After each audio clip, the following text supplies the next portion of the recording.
Bem, dando continuidade ao vídeo anterior, né, vamos lembrar que discutimos, a nossa proposta era discutir a correção de energia de segunda ordem dos AutoCADs de primeira ordem. Porém, ao final do vídeo, nós deduzimos apenas a forma final do que seria o AutoCAD P0 LI0, né, ou seja, o AutoCAD de primeira ordem, e ficamos para discutir agora sobre a correção de energia de segunda ordem. Certo? Então já temos o AutoCAD, isso vai ser bem útil mais adiante, mas pelo finalzinho desse vídeo. Tá?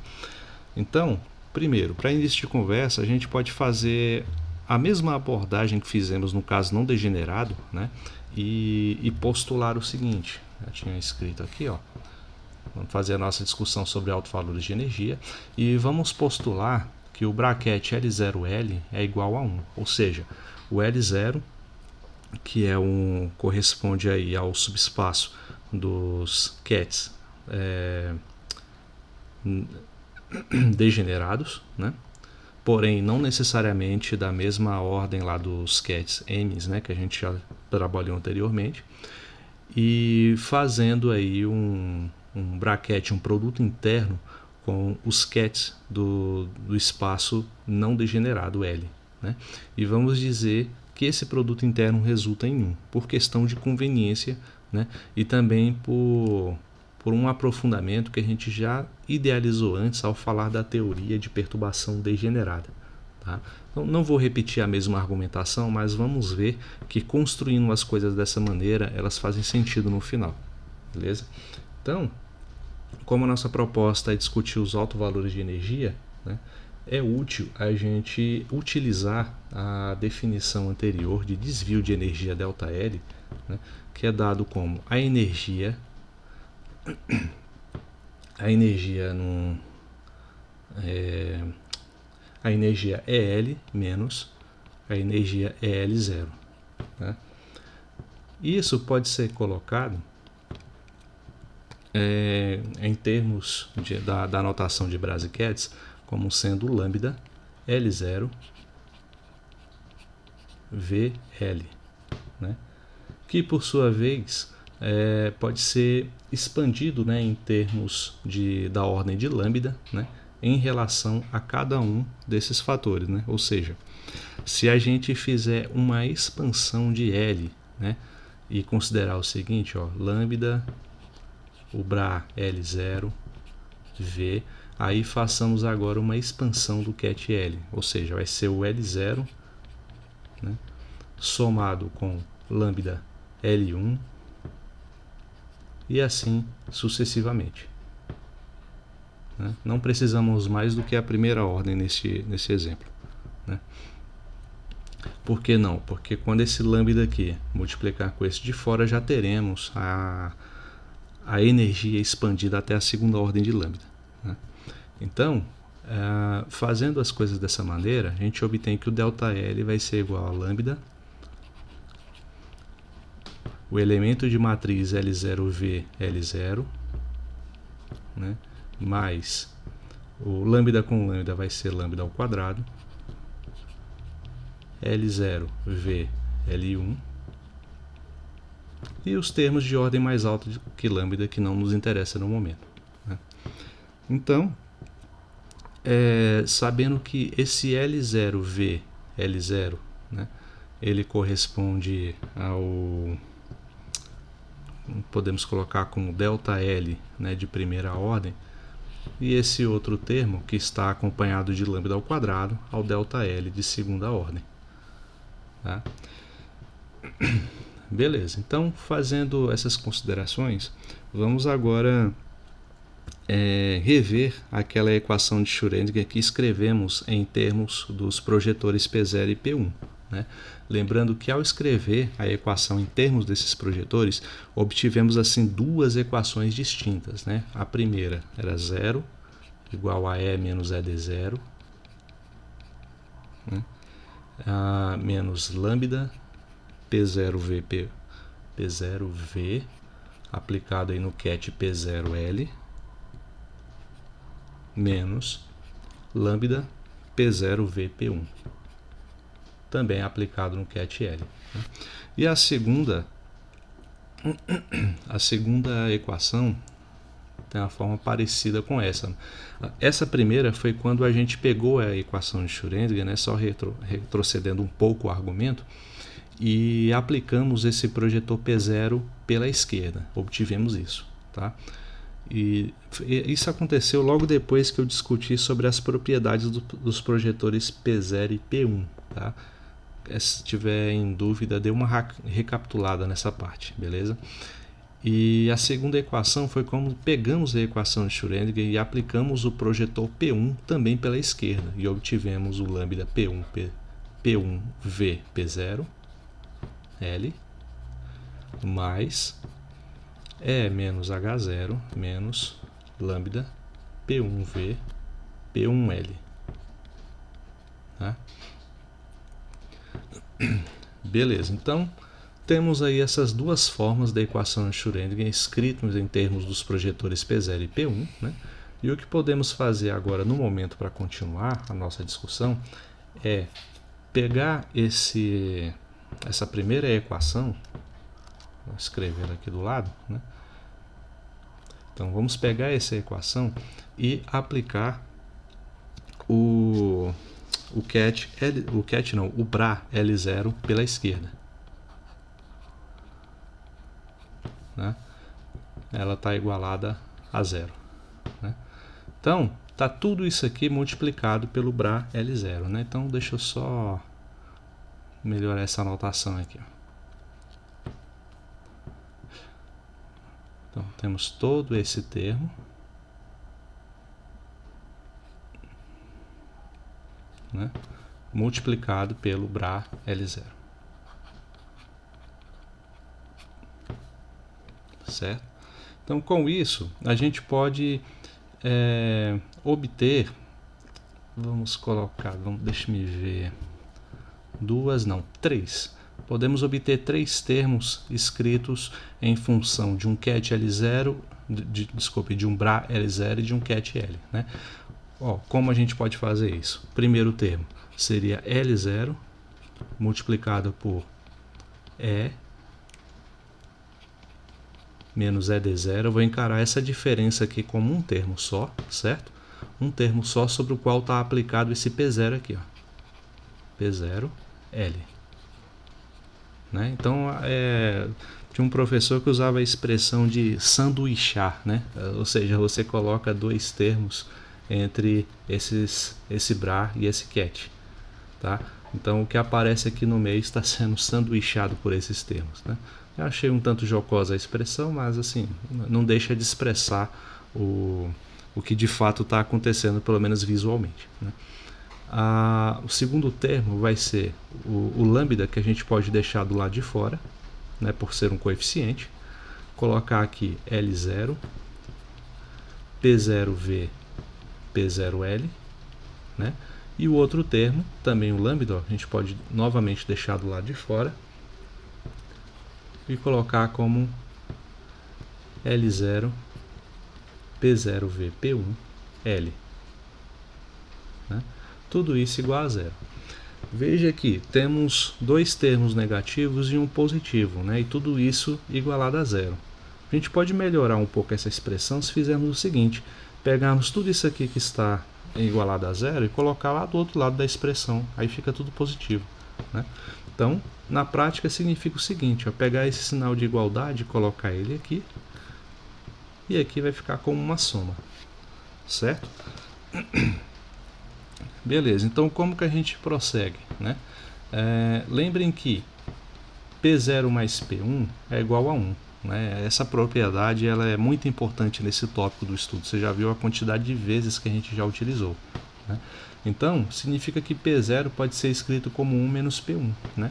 Ou seja, esse termo aqui ele pode ser escrito como 1 menos P1. Né? Então, é isso que faremos. Né?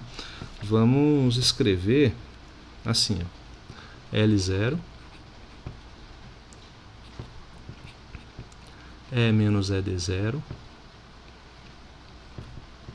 multiplicado por 1 menos o projetor P1, L. Né? E no outro lado da equação, A gente poderia fazer isso nesse P0 também, mas no momento isso não é conveniente, né? Eu vou fazer... vamos só repetir mesmo esse lado. Não vou adiantar nada, porque nem sempre aquilo que pode ser feito, ele deve ser feito, né? Para uma questão da gente reduzir aí e tirar um significado das coisas no final, né? Então vamos deixar assim por enquanto, né? Veja que esses dois termos, quer dizer, esse único termo aqui que está sendo sanduichado, né, pelo BRAL0 e pelo CAT-L, ele pode ser expandido em dois termos, porque é um multiplicado por 1 e o outro multiplicado por menos P1, né? Então, já vocês vão ver por que a gente fez isso. Acho que já está visível, né? D0, L, que é o que a gente tinha antes, né, só que sem o termo P0, menos L0 E menos ED0, né? Ambos multiplicado por P1. Isso é igual a tudo que está aqui do lado direito. Vou reduzir para poder caber tudo aqui. Beleza, então temos aí essa expressão, né?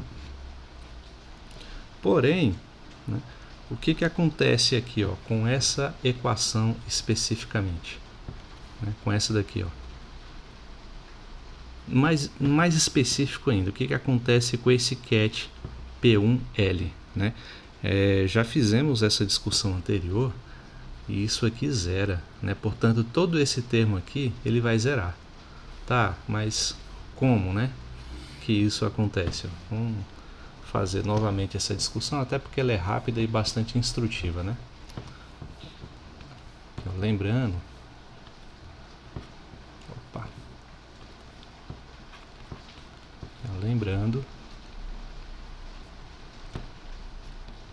que esse termo, né, ele é igual a zero, por quê? Vou tirar aqui esse pedaço, vou colocar assim, ó. Vamos focar aqui só nesse pedacinho do P1L, né, aqui na frente.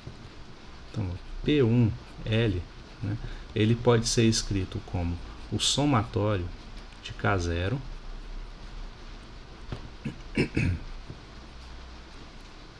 K0 L, né?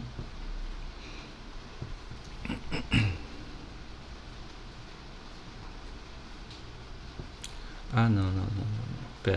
Pera. Não, eu me equivoquei aqui na discussão, vocês vão me perdoar, né? Não é exatamente esse termo aqui que dá zero, não. Eu acabei me equivocando legal, tá?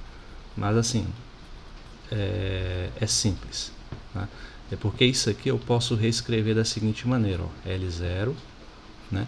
Como E e ED0 são coeficientes, eu posso comutá-los com o P1. Então aqui fica P1 E menos ED0, tá? Não, é simples, mas você vê a facilidade também que a gente tem de errar, ok? Então, esse termo, na verdade, é que é zero, né? Por que esse termo é zero? Porque, ó, vou colocar assim mesmo. Isso aqui pode ser escrito como L0, né? E um somatório, o P1 ele pode ser escrito como somatório de K0, né, com todo K não pertencente ao espaço degenerado. Então aí a gente já mata a charada, né? Por quê? A gente pode colocar esse somatório aqui fora e aqui vai aparecer um L0, K0, K0. Né? E isso daqui é igual a zero, por quê? Porque o L ele pertence ao espaço degenerado e o K não pertence, né? Ou seja, se não há nenhuma possibilidade desses elementos estarem no mesmo espaço, deles serem iguais, né, significa que a única forma, o único valor possível desse produto interno é zero. Então toda essa expressão aqui, ela se anula. Beleza? Então, corrigindo aí esse pequeno deslize, né? Agora, o que nos sobra então, né? Então todo esse termo ele vai embora, né? E só vai nos sobrar o restante, né? Vamos fazer assim, ó. Eu vou copiar essa parte aqui que ela é maior. Cadê? Essa parte aqui, né?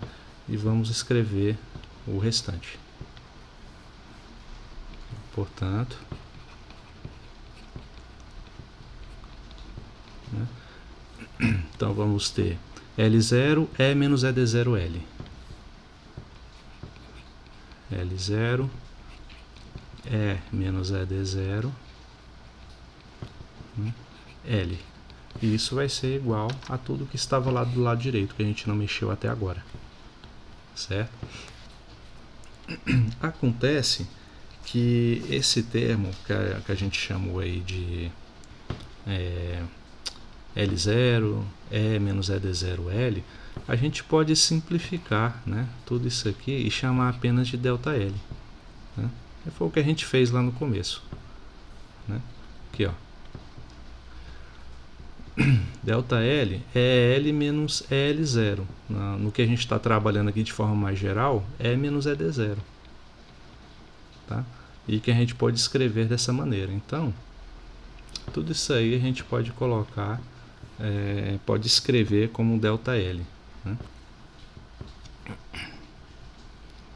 Isso vai ser igual a tudo que está aqui desse lado. Né? Então, beleza. Aí o que a gente vai fazer a expansão do cat L até a ordem de lambda nesses dois termos que aparecem aqui. Tá? Ou seja, ΔL vai ser igual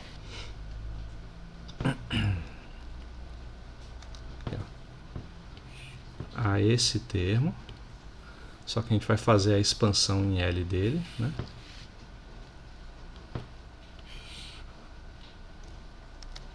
Fazer aqui, ó, L0 mais lambda L1,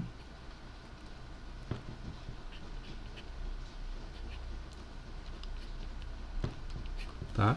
Somado com o outro termo, esse que a gente colocou.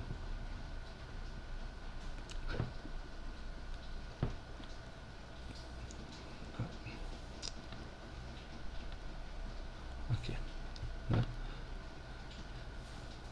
E esse outro termo ele vai ficar assim, ó. Mesma coisa, né, do L0 somado com lambda L1. Né? Mas os outros termos que não nos interessam. Tá? Então, ao fazer essa expansão, né, as contas estão aumentando agora, mas é para diminuir depois. Né? Então, vamos só colocar aqui o passo a passo. Né?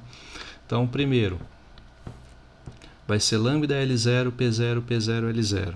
Né? Depois, lambda multiplicado com lambda vai ser lambda ao quadrado. Né? E assim sucessivamente.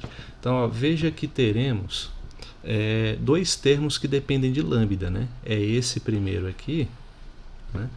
E esse outro termo aqui, tá? Então eles vão ter o lambda em comum e estarão somando. Então o que a gente pode fazer é isso aqui, ó. Lambda multiplicado por aí o primeiro termo, que é o L0, P0 VP0, L0, mais o próximo termo, o próximo termo é L0, P0 VP1, L0. Então, L0, P0 VP1, L0.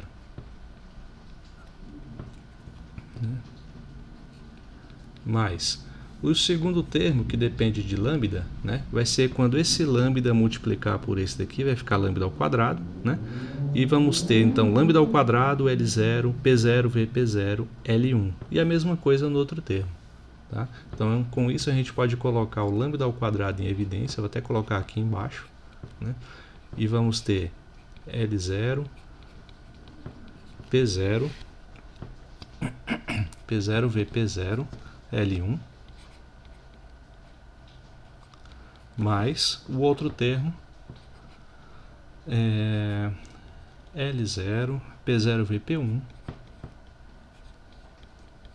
L1 também.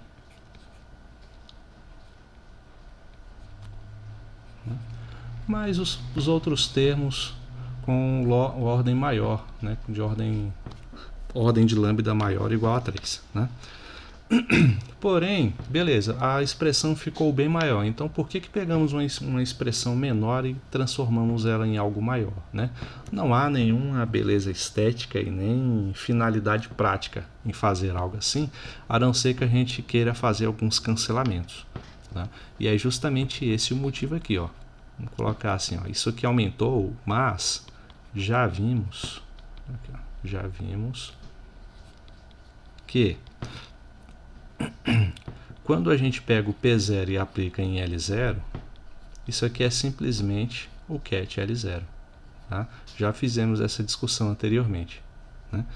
E outra coisa é que o P1 aplicado em L0, né, é igual a 0. Né? Então, ó, pega essas duas informações, a gente já consegue fazer uma baita redução nessa expressão. Nós vamos fazer aqui, né? Primeiro, onde tinha P0 aplicado no BRA L0 e o P0 aplicado no ket L0, ambos são apenas L0 e tanto BRA quanto ket. Né? Então, essa primeira expressão ela vai ficar assim, ó, L0, V, L0. Né?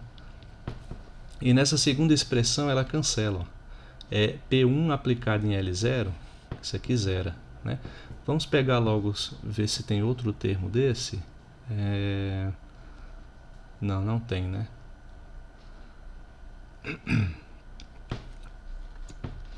Não, aqui vai ter só esse termo mesmo. Né? Então temos aí só um termo de primeira ordem em lambda. Tá? Vamos deixar ele aqui, lambda L0, V, L0. Né? E quanto ao lambda ao quadrado, né, o que a gente vai ter?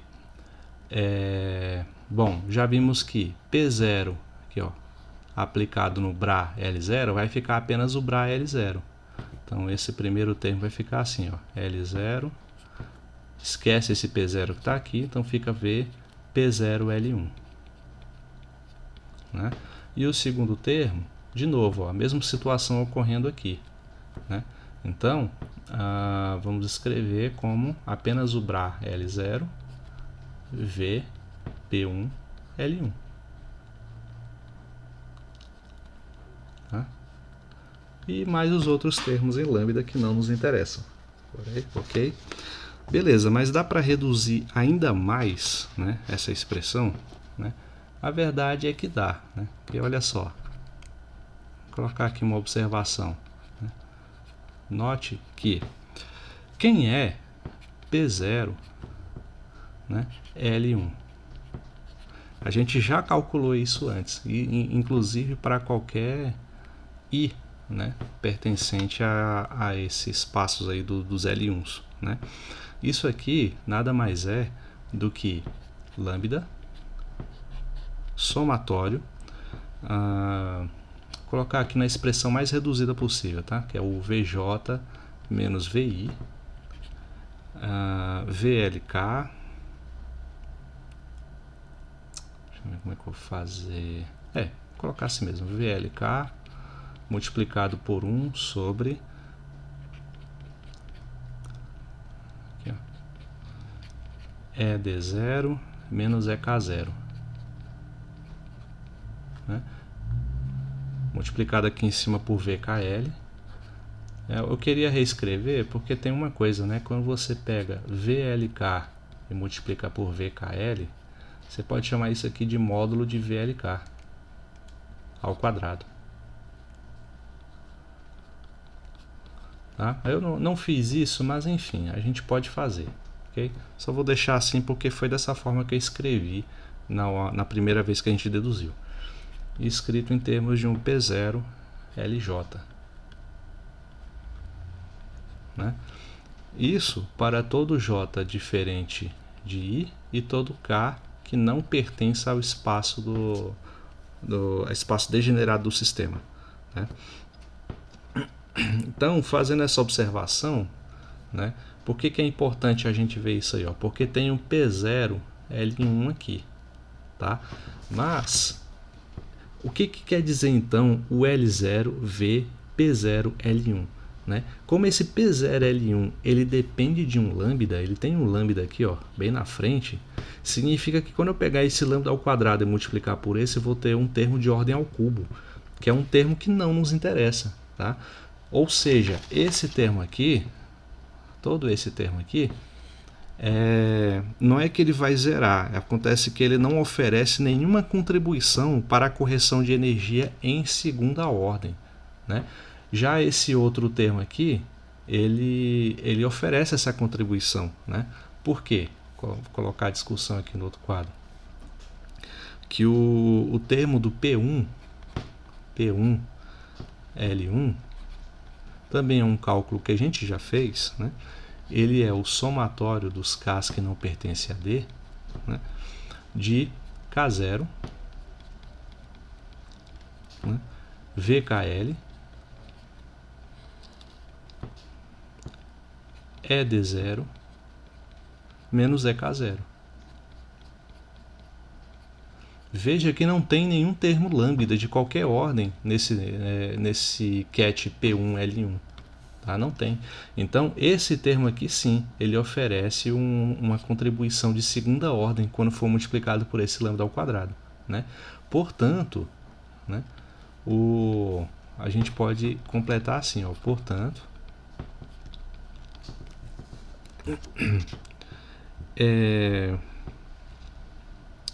a nossa expressão, né, que tinha ficado assim, ó, ΔL igual, ficou como L0VL0, nada mais é do que o desvio de energia em primeira ordem. Né? Então vamos colocar lambda delta L1. Tá? Depois, lambda ao quadrado vezes esse termo, né, que tem um ket de primeira ordem, então isso oferece uma contribuição, né, do desvio de energia em segunda ordem. Então vamos escrever isso como lambda ao quadrado delta L2. Né? E assim seguiria sucessivamente. Né? Onde esse delta L2 ele ficou não como esse somatório aqui dentro, mas apenas como esse termo, o L0 VP1 L1. Ele é L0 VP1 L1. Beleza? Portanto, com isso, o que a gente vai ter? Né? A gente quer que esse termo, ΔL2, certo? Então, ó, esse ΔL2, como é que vamos escrever ele?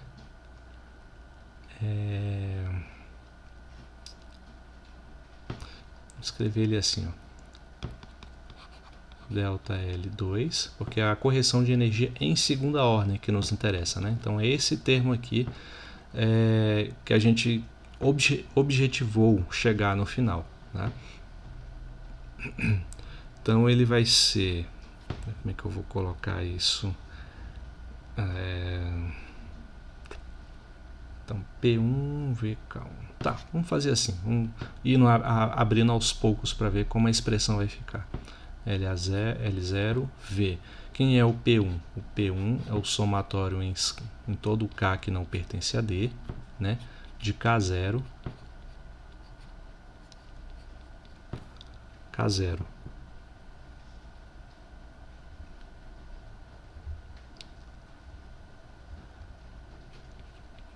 Né?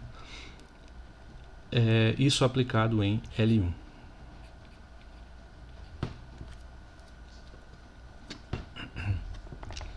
Ok, então a gente pode reescrever isso assim,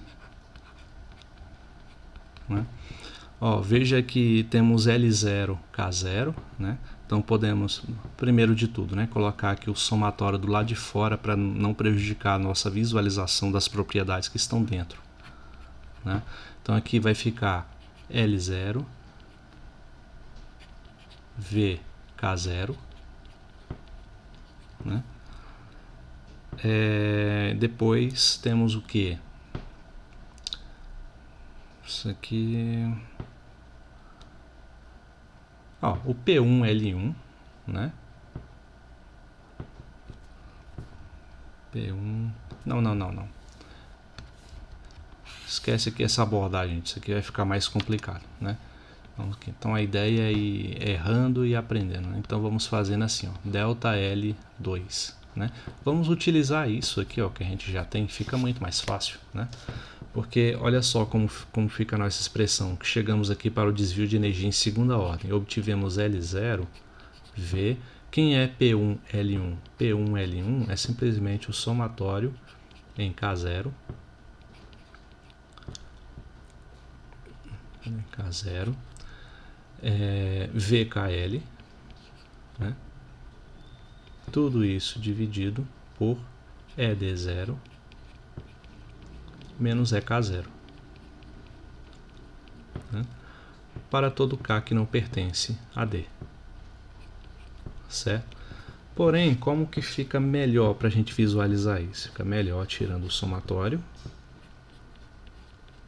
pertence a D, e aqui dentro vai ficar apenas o seguinte, podemos pegar esse elemento de matriz aqui, ó, colocar o VKL primeiro,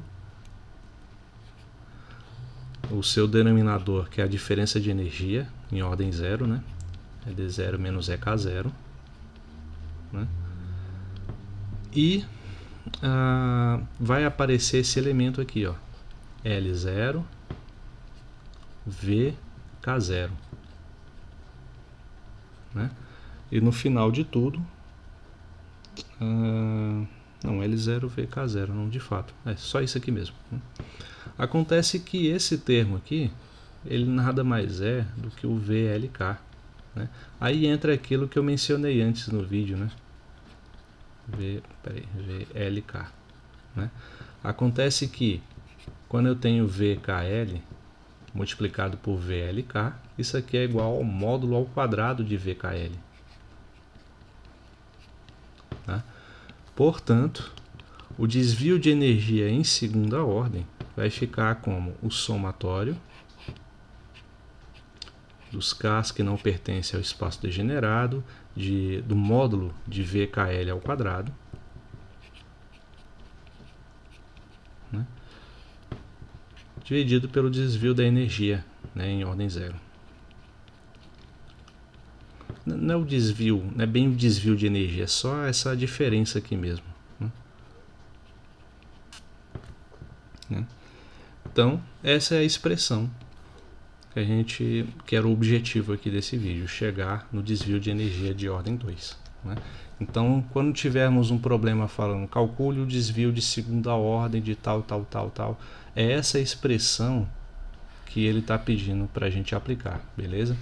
Então, ó, tudo o que vimos até aqui, desde o primeiro vídeo de métodos aproximativos até esse momento, constitui todos os fundamentos básicos teóricos para a gente desenvolver, né, a teoria perturbativa, ok?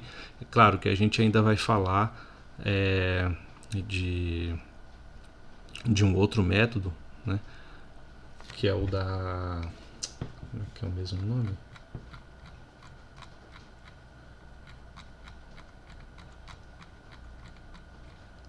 Que são os métodos variacionais, né?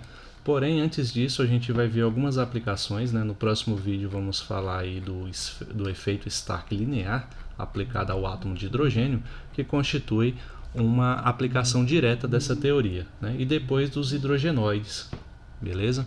Então, até o próximo vídeo. Então, tá.